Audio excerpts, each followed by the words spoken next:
Well, good afternoon. It's Thursday and welcome back to the shop. As promised, we've moved to the interior. The roof is on, it is stretching, and I'm just going to leave it that way. Now, it's a little inconvenient that the roof is there because I would love to work on the interior and put the roof down, but I have to let that roof stretch. So, first things first, carpeting. Before the carpeting went in, I put in the underlayment. As you can see now, I have the underlayment that came with the carpet kit down on the floor, right on top of my kill mat. What I did though, is I flipped it upside down so that the material side is down and the shiny side is up. And the reason I did that is because the carpet itself also has its own underlayment kind of on the back of it. It's like a pad. So if I would put those two pads together, these carpets wouldn't move. I couldn't move them around easily. So by putting the shiny side up, the carpets move really easily. Now, the carpets fit really well. That's not bad. I mean, there's a little bit, there'll be a little pulling and stretching, but I can take care of that. And I might even do, as I mentioned earlier, take some of those lath screws I had bought and just put a couple in the perimeter just to hold the outside, because the last thing you want to do is to be putting things in and seat belts and all of that and forgetting that the edge has pulled away and now you're short a carpet, right? So again, I might do that, but that's something I'll do later. But basically what we need to do is talk about seat belts. Now in this car, we're putting in a 3-point harness for the front seats. Now they leverage the existing hole that's up in here. Now this hole is from the original car. I mean, I believe this is where the original 3 points would bolt into, and I'm just going to leverage that.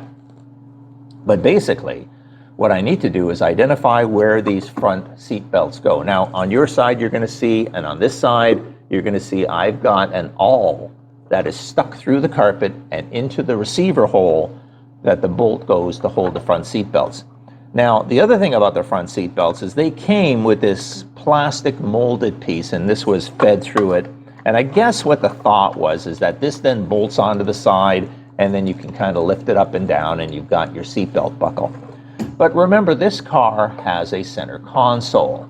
And if you remember center consoles, they actually have a receiver for the seatbelt. So the original 68, the seatbelt didn't have a plastic molded piece on the outside. What it had was it just had the seatbelt loose, and when you took it off, you put it in the receiver. So in my case, I'm going to be doing the same thing. I'm just going to leave the seatbelt loose, bolt it through into the transmission tunnel, drive shaft tunnel, whatever you want to call it. And that way there, when I'm finished with it, you simply put it into the console, and then you can take it out, grab the seat belt, which will then be wrapped around you, and then lock it in place. Okay, sorry for the unusual angle, so of course I cut a hole in the carpet, and that means my bolt is going to be able to go in to the receiver hole. But it comes with a rubber washer, which is going to go onto the bolt first. Then we put on the seat belt, which goes onto that rubber washer. Then we're going to put this through the carpeting.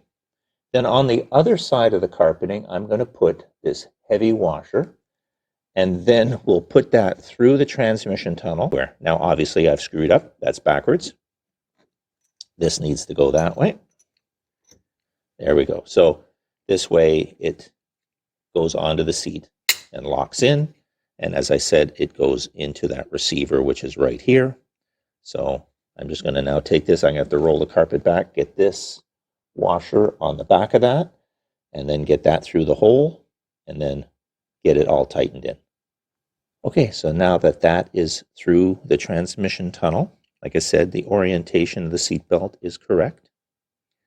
And then on top of that, the rubber is going to stop the seatbelt from rattling against this nut. And at the same time, the other side, of course, is against the carpet. So, of course, that keeps it quiet as well. Okay, so we've attached the seatbelts to the transmission tunnel. Moving on to the next step. Now, we have the retractor. We have a pivot point. The pivot point is what is going to go here on the car. And then, of course, we have the rest of the belt, which would then go out and lock into a third position. And then, of course, go across your belt, across your chest, and then the one clip would lock into the center seatbelt.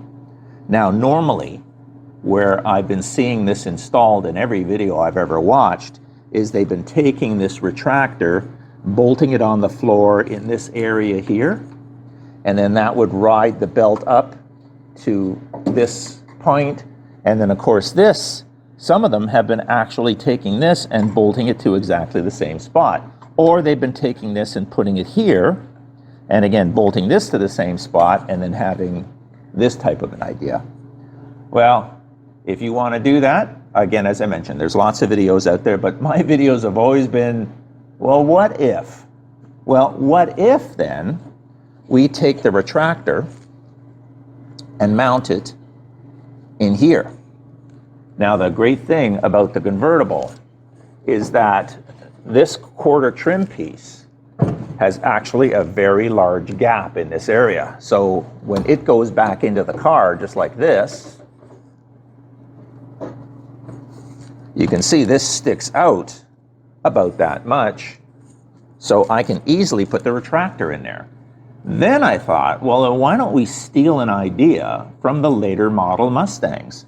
We bring the belt up between the armrest and the metal piece.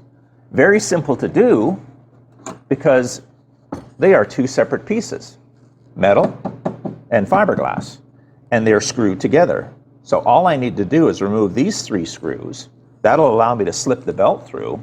And then before I put these 2 screws back, I will shim it, maybe put a couple of washers between the screw and the plate that they screw to, and that will open this gap just slightly. And with that gap open, well, all I need it is to be the thickness of this belt so that it can slide easily in that gap and doesn't get trapped. That'll put this out of the way. You won't see it anymore. And all you will see then is the belt emerging from that slot, going obviously to the pivot point. So it'll look just like that coming up through the pivot point. And then this goes off to the driver. I think that's the way we're going to do this. And that way there I can hide all of it. It won't be in the way when people get into the back seat of the car. Again, a lot of them, as I've seen, put it here, which means you've got the strap is here, and it kind of just gets in the way. This way here, everything's out of the way. I think it's the perfect solution. So let's get drilling. Okay, so the bracket's installed. Now what did I do? I drilled a 1/2 inch hole all the way through out the bottom of the car, and there is a 1/2 inch thick grade 6 bolt holding this in, so it's not going anywhere. So now once the bracket is in place, we can install the retractor. Now the way the retractor is going to work is we are going to install it this way, but I'm going to put it on the other side of the bracket. That'll just kind of bring it a little closer to the body. So what I'm going to do is, if the bracket's going in this way, I'm going to put the nut in through the back like that. And then this, excuse me while I move, this allows me then to go in here and get behind the bracket.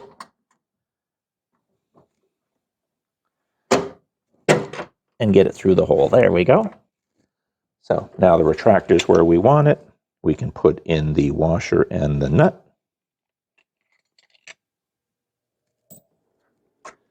There goes the washer. There goes the, and again, these are castellated or they're nylocks. So once they're in, they're in. Now once that's started, obviously I need a 5/8 inch wrench. So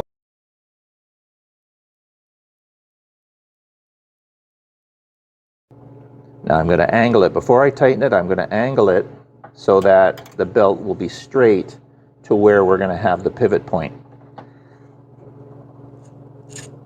There we go. So now the bracket's in place. This will bolt to the side here, and that will give me my seat belts. Now, as far as the clearance on this, obviously we've already checked that, but we'll do it again.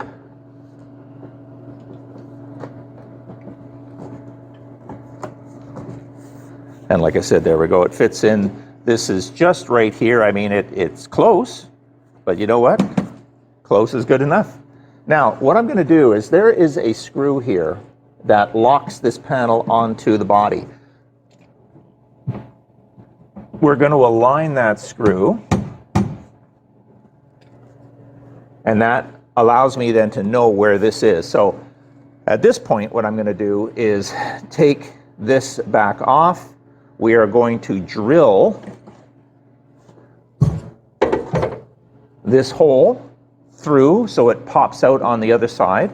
Then we can put that back, align the hole to make sure it's in the right position, and then we have to take the bit and come back this way and put a hole, unfortunately, into our nicely painted cover. But that's okay, because like I said, you know, this will cover it all up anyways. So now in the kit, they give you a bracket. Now this bracket is designed to sit flush up against the inside B-pillar. So we drill this hole out this way, this pops through, and then like I said, that's where we bolt the anchor on. But again, as I said, I have to drill through this way, pop it out on this side, and then we have to put this back in and then drill back that way to pop it out over there. But in both cases, I'm going to use a smaller bit. I'm going to come in from this side centered and drive a smaller bit out this way so that I can come back from this side to use the appropriate bit and come in this way. Because anytime you drill into metal, you'll leave all of that shrapnel, but it'll be on the inside. So I don't want to use the larger bit and then leave all that shrapnel out here. Even though this bracket's going to cover it, I would prefer make a witness mark on this side, then turn around and drill it. And the same thing on my beautiful painted quarter interior piece. Same thing. We're going to put it together. We're going to take a smaller bit to come through and pop out on this side, and then use the larger bit on that side to drill in and give us a nice clean cut. Well, it's always exciting when you drill your finished product. But basically what we've done is we have this plate now is on the outside. Of course, it then goes through both body pillars and then of course pops out through the trim piece. And then this goes on top. Now I've already taken off the plastic part here, but of course then this, like I said, just kind of goes on like that. But I won't put that on right this second, because obviously now what I'm going to do is take this back out. And what we're going to do is take this piece.